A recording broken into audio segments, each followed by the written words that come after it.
Anda kembali menyaksikan Kompas Petang. Saudara penerima SP3 kasus jasa Jokowi Egy Sujana minta proses hukum pelaporannya ke Polda Metro Jaya terhadap Roy Suryo tetap berjalan. Egy mengaku tersinggung dituding pengkhianat oleh Roy Suryo karena menemui Jokowi di Solo.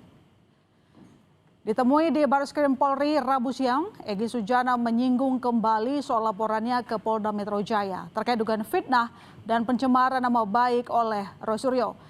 Egy dan Damai Lubis sebelumnya melaporkan Roy Suryo dan Ahmad Kozinudin karena merasa disindir oleh ucapan Roy soal kehilangan 2 tuyul. Egy bilang Roy harus menjelaskan maksud kalimat membeli sehingga tidak termasuk dalam fitnah dan pencemaran nama baik. Egy juga bilang membuka kesempatan jika pihak Roy ingin meminta maaf, namun ia pastikan hukum berjalan terus. Pengkhianat telah membeli. Ada diksi kata membeli. Menurut hukum, berapa jual belinya? Transaksinya di mana?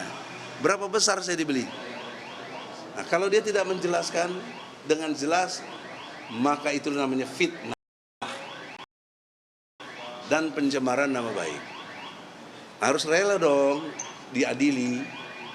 Jangan nggak rela, jangan pakai jelasin maksudnya. Hukum tidak ada maksudnya. Hukum itu exactly apa yang tertulis, dan hukum adalah produk dari moral bangsa kita.